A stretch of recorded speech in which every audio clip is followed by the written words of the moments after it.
Shaka, it seems every time I do the ESPN FC hits with you, we talk about Cristiano Ronaldo. And once again, he's made the headlines. Now, in previous times that we've spoken, the pair of us have both agreed it is a bit of a circus right now. They're trying to prepare for a new season, but this whole Ronaldo situation, leaving early from games this time, and Erik Ten Hag saying he wasn't overly happy about that. I've read a piece in the Times by Henry Winter on Tuesday. I've read stuff on ESPN FC, both saying that kind of, look, the future is Erik Ten Hag. The future is his plans for Manchester United. Ronaldo's not the future. It's time to just cut ties and move on. I agree with that. The problem is, I've also read articles that say no one wants him because there's only so many teams that could afford him and they don't want him, and other teams that would love him can't really afford him. So where does that leave us here? It leaves us right in the middle of this high top circus that just continues. I mean, everything about it. And let's just take this week, because that's what's brought us here to discuss Ronaldo. Starts with the rather ridiculous tweet that the King plays on Sunday. He then plays a half and leaves. Manchester United's immediate response is to downplay everything, and now Ten Hag has turned around and been critical of it. First of all, let me say, to your question about what the future is, it doesn't matter around Ronaldo's age and whether he's 23 and the future or not. Ten Hag is in charge. He's the manager. And I totally understand his position, that we're a team and you stay there and you support the team. Now, you can maybe downplay this kind of an incident when things are going well, but things aren't. I can't think of a single time when things have been worse for Manchester United, just starting with the league position and the fact that they can't offer Champions League football. So now you do not need to add anything to the issues that you are having. And a player of Ronaldo's status and stature leaving early, regardless of the circumstance, does not help. Even if you try to tell me he got permission to, it does not help him leaving. Stay there. You have more than enough problems to worry about. Don't add to it. So that being said, Ten Hag is now faced with an issue of sorts. How does he deal with it? Does he take the club line and downplay it, recognizing that many in the dressing room maybe saw it otherwise? Many who were there, those who played the game the previous day before in Oslo, might have felt it well within their own rights. Well, if he can leave, so can I. Mm-hmm. So where do you find that balance? And now you have to make your mark against not just a club legend, a footballing legend who may or may not have had permission to leave. As I mentioned, I don't think it was the right thing to do. And he's trying to get out the door. We're not quite sure whether United are really earnest in their efforts to keep him. Nobody really wants to fork out that kind of money for Ronaldo and invite this kind of pressure and focus and spotlight on their club. So it really just continues to add to the Manchester United circus. And I think Ten Hag does not have any other option but to be strong here. He has to be, because this is not about Ronaldo. This is not about the Ronaldo fans. This is not about social media and how it will be twisted and how some within the club may try to appease Ronaldo and his camp. This is about a dressing room who are looking and waiting for a new manager to show the slightest sign of weakness and in an effort to exploit. He cannot show that weakness. Manchester United, so far, from the outside looking in, appear to have bent over backwards to accommodate Cristiano Ronaldo's requests and just try and keep him in a position where they hope that he may change his mind. It hasn't really worked so far. Is it time for Manchester United and for Erik Ten Hag, based on what you've just said, show weakness? That ain't going to happen. Is it time for him and the club to play hardball with Cristiano Ronaldo, or does that not really help anybody? Well, they have to do what's best for the club. And if Ronaldo is determined to leave, then let him leave. Let him find that exit door. But I'm not sure that exit door is there or that easy to find. But they have to be strong in who they are and who they want this club to be going forward.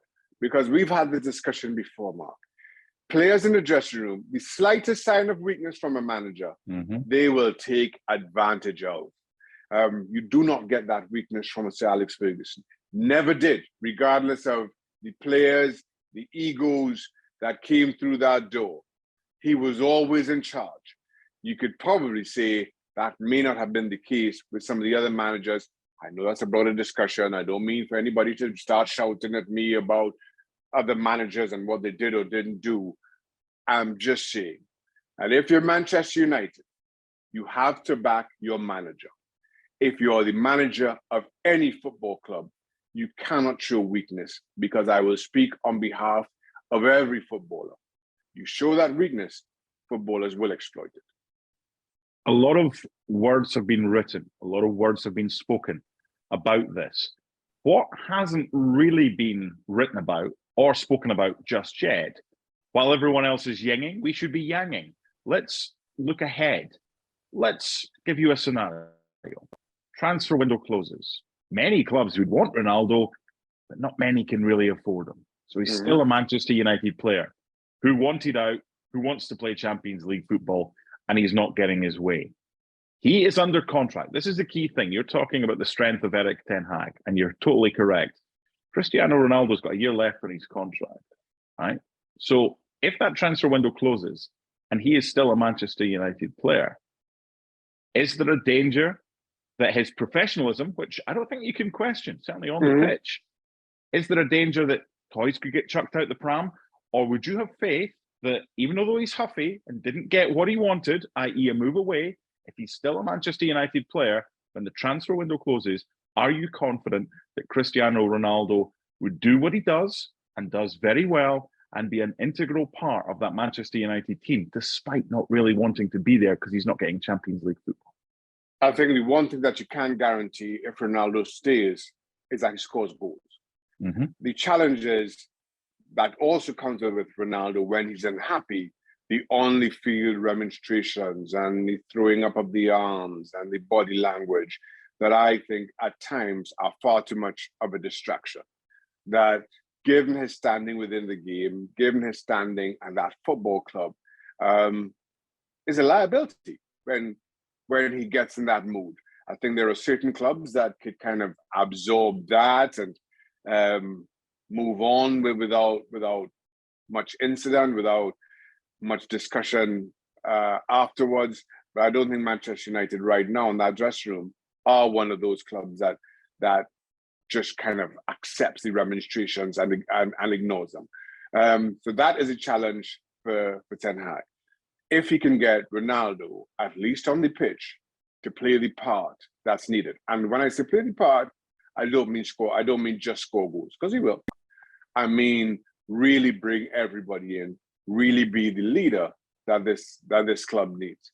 That's the question. If he's not, if he doesn't, if it seems that he's more inclined to remonstrate when he doesn't get the ball, when things don't go his way, then you've just got to leave him in the stand.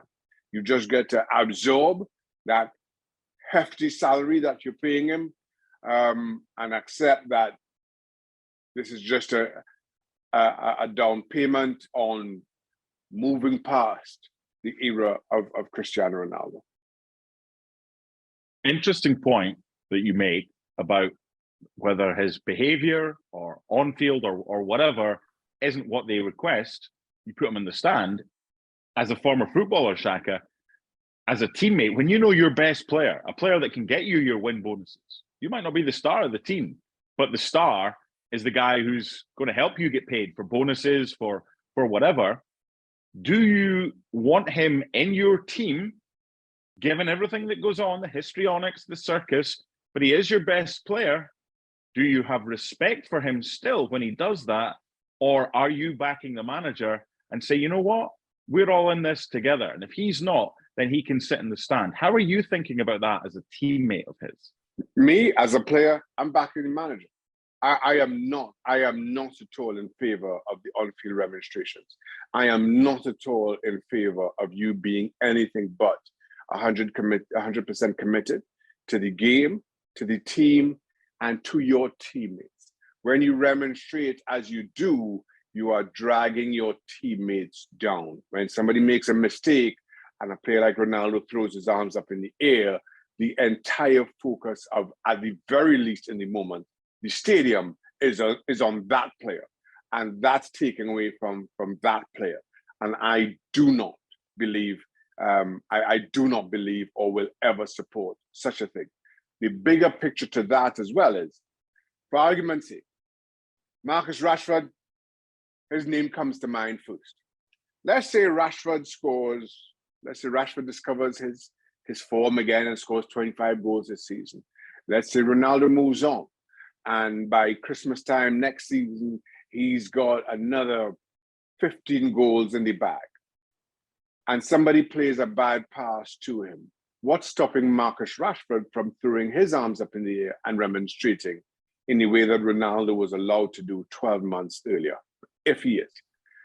There's a big picture to this as well that I think Manchester United have to be very wary of. Final question. It's a simple one for you. We've got just less than a month of the transfer window remaining.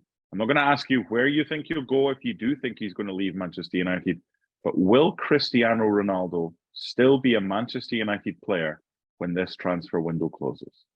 No. I think he moves. There you go. Well, thank you very much for watching ESPN on YouTube. For more sports highlights and analysis, be sure to download the ESPN app. And for live streaming, premium content, and let's not forget as well, ESPN FC 7 days a week. Subscribe to ESPN Plus.